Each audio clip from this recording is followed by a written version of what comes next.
Ciao ragazzi, sejam bem-vindos ao canal Eletroita. Meu nome é Daniel, moro aqui no norte da Itália já há alguns anos e criei esse canal para dividir e compartilhar informações sobre mobilidade elétrica e tecnologia.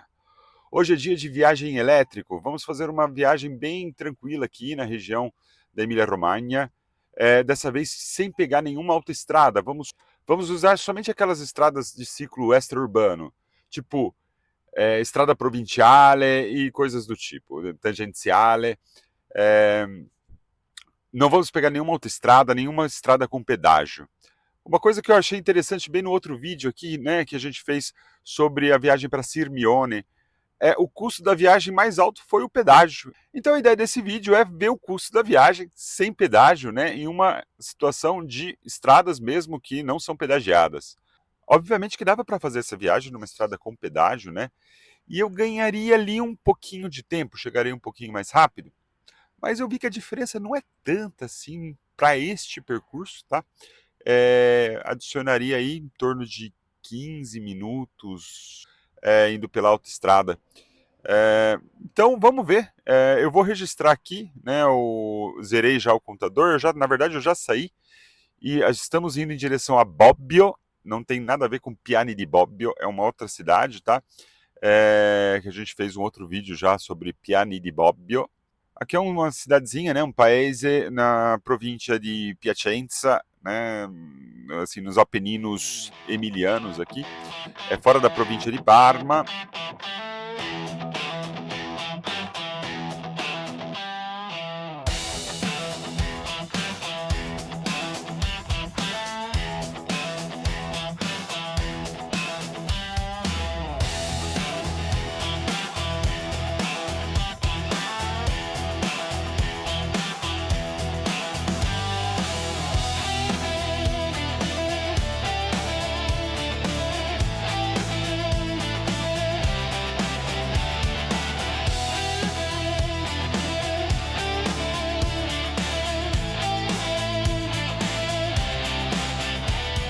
Ragazzi, chegamos! Bem tranquila a viagem, 100 quilômetros mais ou menos aqui registrados no computador de bordo. Consumo 105,5 kWh por quilômetro. Detalhe que foi em subida, tá? Provavelmente na volta a gente recupera um pouquinho da autonomia aí, da energia aí que a gente gastou subindo com a descida, tá? Então os números agora já são bons, mas espero ainda números ainda melhores. Vamos lá, vamos conhecer a cidade. Ragazzi, se vocês são daqueles que querem saber só dos dados, eu vou deixar aqui embaixo o link, aí vocês podem saltar o vídeo, tá? Mas se vocês gostarem de ver, conhecer lugares e tudo, fica aqui a dica, eu vou sempre apresentar alguma coisinha no sentido de beleza, os lugares legais, não só o percurso, mas também o destino. Então vamos lá, eu vou deixar aqui o tempo para você saltar se você quiser curtir um pouco da experiência do lugar também, da Itália, segue o vídeo aí, valeu! Ragazzi, até que eu dei sorte, eu ia estacionar ali onde eu fiz a primeira pausa ali, mas depois eu vi que tem um estacionamento de graça aqui embaixo e agora a gente vai economizar também no estacionamento.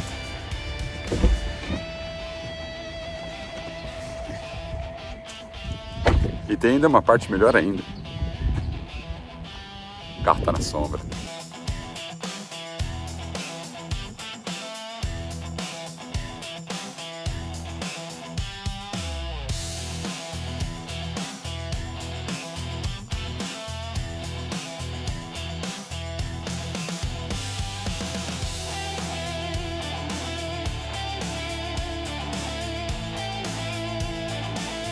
A cidade aqui é super bonita, mas eu escolhi a rua mais feia para passar.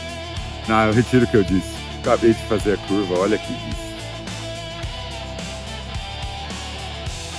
Tem essa rua super antiga, que é o nosso destino próximo.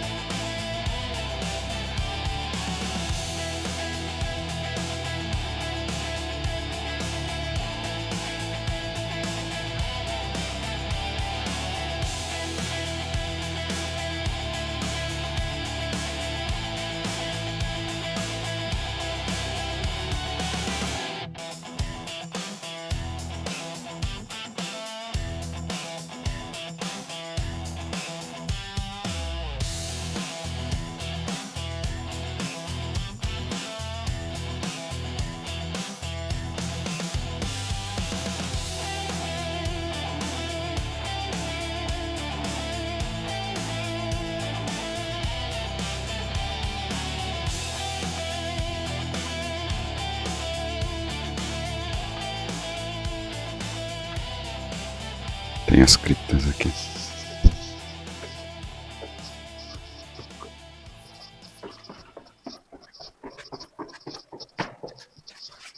Isso aqui são túmulos.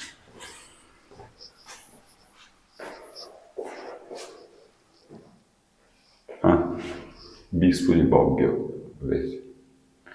Vescovo de Bobbio. É claro. Eu vou tampar aqui na frente, né? Porque para não dar nenhum strike nem nada. Mas obviamente que tinha que ter um corpo aqui, né?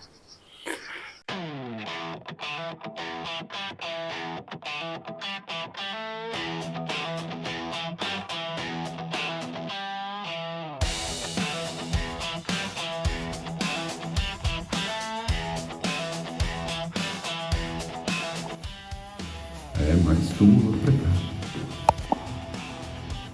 Umas coisas medievais aqui. E pelo menos esse aqui não parece corpo. A cripta aqui da igreja.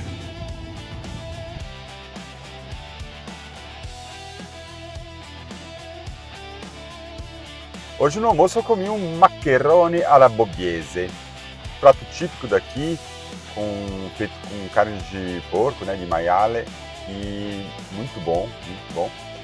Preço não era dos mais baratos não, mas eu acho que é o preço da Itália, mais ou menos por aí, tá? Oportunidade aí para experimentar um prato típico que eu ainda não tinha comido, né? Sempre aí em busca de conhecer novos pratos, né? Muito bom. Então vamos colocar aqui casa. Calculando, sim, sem autoestrada. Tá me dizendo que eu chego lá com 66%. Eu esqueci de falar que eu saí com 90%, tá? Então, bora lá. Ragazzi, adesso me ne vado. Vamos voltar para casa agora.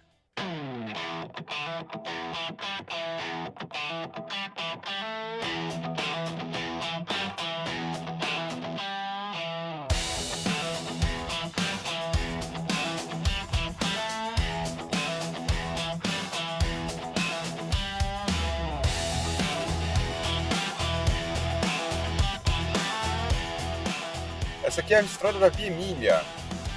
Ela foi construída já no período, desde o período romano, né? Ela foi uma estrada construída pelos romanos, né? Para desenvolvimento dessa região aqui. Ela foi criada para conectar as cidades de Placenza até a Rimini, que hoje são justamente as cidades de Piacenza e Rimini. E várias cidades da região aqui desenvolveram ao redor dessa estrada. Ela tem uma... Meu Deus, tem um velório aqui. Então todas as cidades aqui da região meio que desenvolveram junto ou a partir da estrada da Via Emília, né? Por exemplo, Parma, Reggio Emilia, Modena, Bologna, Forlì, todas essas cidades elas desenvolveram a partir ou junto ou a partir da Via Emília.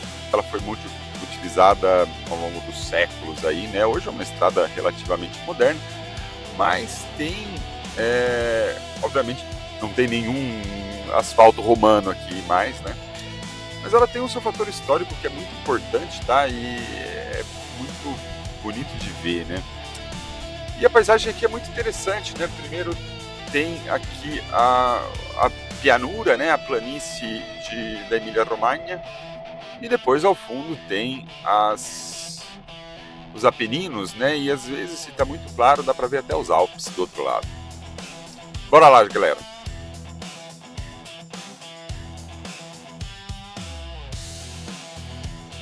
Ragazzi, chegamos, lugar belíssimo. Aqui é o esquema de pegar a estrada extra-urbana, adicionou um pouquinho mais de tempo, não é a mais rápida, mas certamente é bem mais bonita do que a autoestrada, paisagens, montanhas, né? Aqui fazendo só uma pequena referência, a parte final da viagem, ela, né, partindo daqui de Parma, ela seria já fora da autoestrada, tá? Mas a parte inicial, vamos dizer assim, os 2/3 primeiros, eles seriam em autoestrada, né? Então essa foi basicamente a diferença aí, né? Só para caracterizar bem as estradas que eu utilizei hoje. Em geral, elas têm 90 ou 70 como limite de velocidade, exceto quando entram dentro das cidades, que tem alguns trechinhos, né, dentro das cidadezinhas pequenininhas aí que tem no caminho, que daí ela pode descer para 50 e alguns trechos bem breves a 30, tá? Mas 30 é quase que insignificante. No geral, 50 tem uns trechinhos mais importantes ali, mas a maior parte é entre 90 e 70, tá?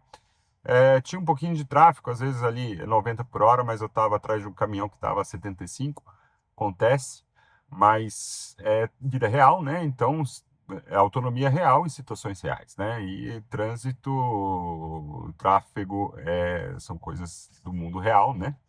Vamos registrar os dados aqui então. Ó, percorridos 201 quilômetros, 201,1 quilômetros. Consumo médio 97,9 watt-hora por quilômetro, tá? Consumidos no total aí 19,7 kWh. Aqui chegamos com 66% da bateria, né? Hoje agora 24 graus, quando a gente saiu de manhã estava mais ou menos 20 graus. Então, vamos aqui analisar um pouquinho os números, né? Aqui, se quiser ver a curva de consumo, mais ou menos, como é que foi, né? Teve um pouquinho de subida, um pouquinho de descida. Ragazzi, que números! Mas que números impressionantes, né? É claro que qualquer carro tem a sua faixa ideal, assim, que tem o consumo mínimo, né? E em viagens como essa aqui, o consumo realmente ele fica na faixa ideal, assim, embaixo de 100 watt-horas por quilômetro. É muito pouco. E tem uma coisa aqui, 201 quilômetros com 24% da bateria. Vamos colocar aqui a tabelinha, do mesmo jeito que a gente fez da outra, tá? Vamos lá, primeira coisa, autonomia estimada para esse percurso aqui, se fosse de 0 a 100, quantos quilômetros eu conseguiria percorrer? 839. Caramba! Mas faz sentido, né? Quando geralmente a gente pega a autoestrada ali, dá 145 watt-hora por quilômetro para 500 e poucos quilômetros, né? Aqui com 97, 98 vai subir mesmo, né?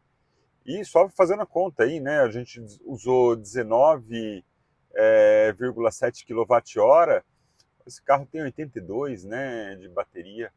Então, 4 vezes 200 já dá ali, passa os 800 com certeza, né? Lembrando que a autonomia desse carro aqui declarada no ciclo WLTP é de 750 km, ou seja, a gente conseguiu superar a autonomia estimada do carro. Isso para ver que, não é falso. Não é falso, depende de como você dirige. Se você dirigir com um certo ritmo, ele vai dar um consumo, né, que vai consecutivamente dar uma autonomia diferente.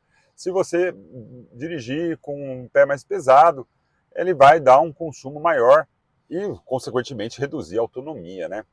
Então, aqui a autonomia estimada para um ciclo semelhante a este aqui, de 839 quilômetros. Caramba! Acho que esse foi meu recorde. Bem, como eu falei, não é a mais rápida, mas é a mais bonita e certamente é com autonomia e gastos menores. Mas vamos transformar isso em custos, tá?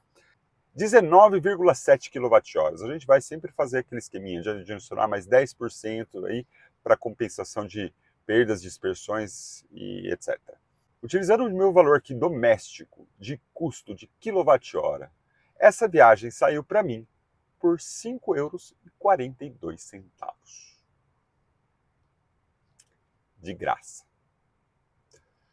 Outros custos? Zero. Não paguei estacionamento, não paguei pedágio. Mais barato que uma cervejinha no bar. E se ao invés de eu ter feito a recarga em casa, tivesse recarregado o carro no Supercharger? Vamos usar sempre o valor aqui de 0,45 centavos por quilowatt-hora. O meu gasto total para essa viagem de ida e volta teria sido R$ 9,75. E fazendo uma comparação, esse seria um percurso que pedágio, eu utilizo aqui o site da Autostrada Italiana para fazer o cálculo. Teria sido 8,20 € também não é. Esse aqui nem teria sido tão caro assim, mas certamente o consumo teria sido um pouquinho maior. Bem, e aí, o que vocês acharam? Gostaram de ver a parte de Bob? Eu achei muito legal lá. E também é sempre interessante ver esses dados de carro que, dependendo do jeito da viagem, as coisas mudam drasticamente, né? Faz parte do mundo elétrico, né? É bem legal, eu gosto muito. E imagina ainda se eu tivesse painel solar aqui, então os custos, né? A gente vai instalar ainda. Estou esperando, sim, só finalizar a burocracia do condomínio, mas com certeza a gente vai falar disso no futuro. Bem, se quiser ver mais vídeos, né, e temas como esse, ou se quiser deixar algum comentário aqui, né, como é que você pensa aí de viajar, assim, opções de pegar, às vezes, a estrada um pouquinho mais tranquila para ver um pouquinho mais de paisagem e ainda acabar economizando um pouquinho, mesmo que gaste um pouco mais de tempo, ou prefere só mandar bala na autoestrada, né? Tem a diferença, curtir a viagem ou curtir o destino, né? Eu aqui hoje falo para vocês, eu curti os dois. Mas vamos lá. Se quiser deixar algum comentário, deixa aí. Se quiser deixar um like, seguir a gente aí, agradeço sempre. Ciao a tutti, arrivederci!